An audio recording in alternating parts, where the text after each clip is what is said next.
ರಾಜ್ಯ ಕಾಂಗ್ರೆಸ್ನಲ್ಲಿ ನವೆಂಬರ್ ಕ್ರಾಂತಿ ಸಂಚಲನವನ್ನ ಉಂಟು ಮಾಡಿದೆ.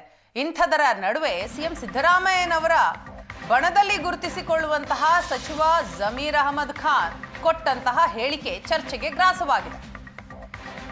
ಟಗರಿಗೆ ಟಕ್ಕರ್ ಕೊಡೋರು ಯಾರು ಇಲ್ಲ. 2028ರವರೆಗೂ ಸಿದ್ದರಾಮಯ್ಯನವರೇ ಮುಖ್ಯಮಂತ್ರಿ. ನವೆಂಬರ್ ಕ್ರಾಂತಿ ಚರ್ಚೆಗೆ ಟ್ವಿಸ್ಟ್ ಕೊಟ್ಟಿದ್ದಾರೆ ಸಚಿವ ಜಮೀರ್. ರಾಜ್ಯದಲ್ಲಿ ಮುಖ್ಯಮಂತ್ರಿ ಕುರ್ಚಿ ಖಾಲಿ ಇಲ್ಲ. ಸಿದ್ದು ಇರೋವರೆಗೂ ಯಾರು ಸಿಎಂ ಸ್ಥಾನಕ್ಕೆ ಬರೋದಕ್ಕೆ ಸಾಧ್ಯ ಇಲ್ಲ. ಈಗೇನಿದ್ರು ಸಿದ್ದರಾಮಯ್ಯನವರೇ ಸಿಎಂ ಅಂತ ಜಮೀರ್ ಅಹಮದ್ ಖಾನ್ ಹೇಳಿದ್ದಾರೆ. ಡಿಕೆ ಶಿವಕುಮಾರ್ ಅಭಿಮಾನಿಗಳು ಡಿಕೆಶಿಗೆ ಸಿಎಂ ಆಗಬೇಕು ಅನ್ನೋ ಆಸೆ ಇದೆ. ಡಿಕೆ ಶಿವಕುಮಾರ್ ಸಿಎಂ ಸ್ಥಾನ ಕೇಳೋದ್ರಲ್ಲಿ ತಪ್ಪಿಲ್ಲ. ಆದರೆ ಅವರು 2028ರ ನಂತರ ಸಿಎಂ ಆಗ್ಲಿ ಅಂತ ಹೇಳ್ತಾರೆ ಜಮೀರ್. ಸಿದ್ದರಾಮಯ್ಯ ನಂತರ ಡಿಕೆಶಿ ಸಿಎಂ ಆಗ್ಲಿ ಅನ್ನೋದು ನಮ್ದು ಆಸೆ ಇದೆ. ಡಿಕೆ ಶಿವಕುಮಾರ್ ಕೂಡ ಪಕ್ಷಕ್ಕಾಗಿ ಕೆಲಸ ಮಾಡಿದ್ದಾರೆ. ದಲಿತ ಸಿಎಂ ಆಗಬೇಕು ಅನ್ನೋ ಆಸೆ ಕೂಡ ಇದೆ. ಎಲ್ಲವನ್ನು ಹೈಕಮಾಂಡ್ ನಿರ್ಧಾರ ಮಾಡುತ್ತೆ. ಪಕ್ಷ ಕೇಳಿದ್ರೆ ಮಂತ್ರಿ ಸ್ಥಾನವನ್ನ ಬಿಟ್ಟು ಪಕ್ಷದ ಕೆಲಸ ಮಾಡೋದಕ್ಕೂ ರೆಡಿ ಅಂತ ಜಮೀರ್ ಅಹಮದ್ ಖಾನ್ ಹೇಳಿದ್ದಾರೆ. ನಾನು ಪಕ್ಷದ ಜವಾಬ್ದಾರಿ ನಿಭಾಯಿಸ್ತೇನೆ. ಪಕ್ಷ ಏನ್ ಹೇಳುತ್ತೋ ಅದನ್ನ ಕೇಳ್ತೀನಿ. ಸಚಿವ ಸ್ಥಾನ ಬಿಟ್ಟು ಪಕ್ಷದ ಕೆಲಸ ಮಾಡು ಅಂತಂದ್ರೆ ಅದನ್ನು ನಾನು ಮಾಡೋದಕ್ಕೆ ಸಿದ್ಧ ಅಂತ ಜಮೀರ್ ಅಹಮದ್ ಖಾನ್ ಮಾತನಾಡಿದ್ದಾರೆ.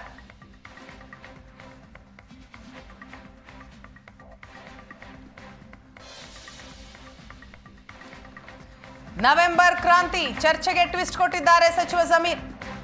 ಸಿದ್ದರಾಮಯ್ಯ ಪರ ಗಟ್ಟಿಯಾಗಿ ನಿಂತರ ಬೆಂಬಲಿಗರು ಅನ್ನುವಂತಹ ಪ್ರಶ್ನೆ ಈಗ. ನವೆಂಬರ್ ಕ್ರಾಂತಿ ಚರ್ಚೆಯ ಬೆನ್ನಲ್ಲೇ ಸಿಎಂ ಪರ ಬ್ಯಾಟಿಂಗ್ ನಡೀತಾ ಇದೆ.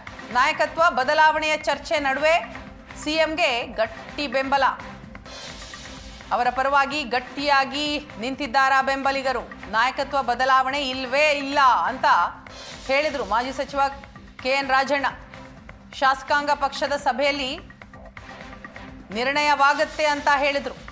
ಇದೀಗ ಸಿಎಂ ಆಗಿ ಸಿದ್ದರಾಮಯ್ಯ ಮುಂದುವರಿಕೆ ಅಂತ ಮತ್ತೋರ್ವ ಸಚಿವ ಜಮೀರ್ ಅಹಮದ್ ಖಾನ್ ಹೇಳಿಕೆಯನ್ನ ಕೊಟ್ಟಿದ್ದಾರೆ.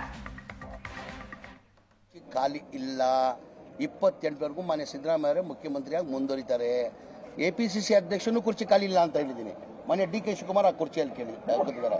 ಆಮೇಲೆ ಎಲ್ಲೋ ಒಂದ್ ಕಡೆ DK ಶಿವಕುಮಾರ್ ಅಭಿಮಾನಿಗಳು ಆಮೇಲೆ DK ಶಿವಕುಮಾರ್ ಸಾಹೇಬರು ಅವರು ಮುಖ್ಯಮಂತ್ರಿ ಆಗ್ಬೇಕಂತ ಆಸೆ ಇದೆ. ಸಹಜ ತಾನೇ, ಅದು ಪಕ್ಷದ ದುಡಿಮೆ ಇದೆ. ಅವರು ಅವತ್ತಿಂದ ಪಕ್ಷಕ್ಕೆ ಹೋರಾಟ ಮಾಡ್ಕೊಂಡು ಬಂದಿದ್ದಾರೆ. ಪಕ್ಷದ ದುಡಿಮೆ ಇದೆ. ಹಾಗೆ ಅವರು ಮುಖ್ಯಮಂತ್ರಿ ಆಗ್ಬೇಕಂತ ಭಾವಿಸ್ತಾರೆ. ನಾವು ಸಿದ್ದರಾಮಯ್ಯ ಆದ್ಮೇಲೆ 28 ಆದ್ಮೇಲೆ ಮಾನ್ಯ DK ಶಿವಕುಮಾರ್ ಮುಖ್ಯಮಂತ್ರಿ ಆಗ್ಬೇಕಂತ ನಾವು ಭಾವಿಸ್ತೇವೆ. ದಲಿತ ಮುಖ್ಯಮಂತ್ರಿ ಆಗ್ಬೇಕಂತ ಇದೆ. ದಲಿತ ಮುಖ್ಯಮಂತ್ರಿ ಆಗ್ಬೇಕಂದ್ರೆ ನಮಗೂ ಆಸೆ ಇದೆ. ನಮ್ಮ ಜೈ ಭೀಮ್ ಬರಬೇಕಂತ ನಮಗೂ ಆಸೆ ಇದೆ. ಅಂದರೆ ತೀರ್ಮಾನ ಯಾರು ಮಾಡಬೇಕಾಗಿರೋದು? ಹೈಕಮಾಂಡ್ ಮಾಡಬೇಕಾಗಿ. ನಾವು ಯಾರು ಮಾಡೋಕ್ಕಾಗಲ್ಲ. ನಮ್ಮ ಪಕ್ಷ ಹೈಕಮಾಂಡ್ ಪಕ್ಷ. ನಾವು ಯಾರಿಲ್ಲ, ನಮ್ಮ ಅಭಿಪ್ರಾಯ ಹೇಳ್ಬೋದು ಅಷ್ಟೇ. ನಮ್ಮ ಅಭಿಪ್ರಾಯ ನಾವು ಹೇಳಬೇಕು. ಅಂದರೆ ತೀರ್ಮಾನ ಮಾಡೋರು ಯಾರು? ಹೈಕಮಾಂಡ್ ತೀರ್ಮಾನ ಮಾಡಿದೆ. ಯಾರು ತೀರ್ಮಾನ ಮಾಡೋಕ್ಕಾಗಲ್ಲ. ಕುರ್ಚಿ ಖಾಲಿ ಇಲ್ಲ. ಈ ಬಗ್ಗೆ ಡೀಟೇಲ್ಸ್ ಕೊಡ್ತಾರೆ ನಮ್ಮ ಪ್ರತಿನಿಧಿ ಗುರುರಾಜ್ ಹೂಗಾರ್. ಇದೀಗ ನಮ್ಮ ಜೊತೆ ಫೋನ್ ಸಂಪರ್ಕದಲ್ಲಿದ್ದಾರೆ. ಗುರುರಾಜ್, ಕಾಂಗ್ರೆಸ್ನಲ್ಲಿ ಈಗಾಗಲೇ ನವೆಂಬರ್ ಕ್ರಾಂತಿ ಸಂಚಲನವನ್ನ ಉಂಟು ಮಾಡಿದೆ. ಅಂಥದ್ರಲ್ಲಿ ಸಚಿವ ಜಮೀರ್ ಅವರು ಕೊಟ್ಟಂತಹ ಹೇಳಿಕೆ ಯಾವ ಸಂದರ್ಭದಲ್ಲಿ ಅವರು ಹೇಳಿರುವಂಥದ್ದು, ಸೊ ಅವರ ಈ ಹೇಳಿಕೆ ಯಾವ ರೀತಿ ಚರ್ಚೆ ಆಗ್ತಾ ಇದೆ?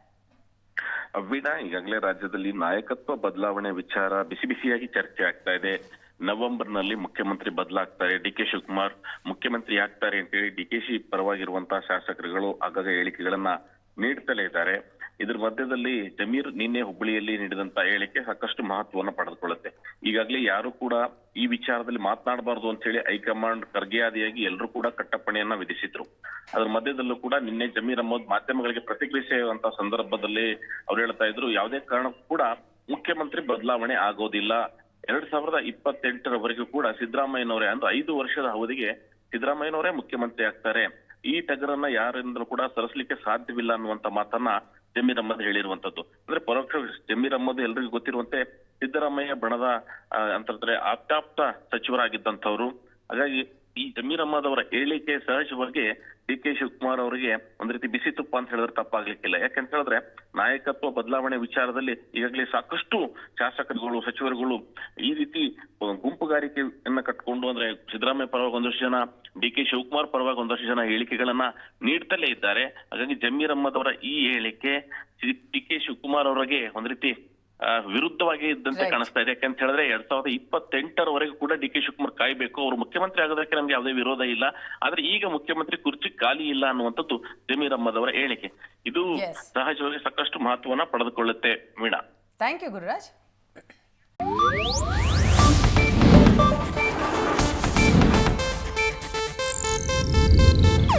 ಇದು ಏಷ್ಯಾನೆಟ್ ನ್ಯೂಸ್ ನೆಟ್ವರ್ಕ್ ಪ್ರಸ್ತುತಿ.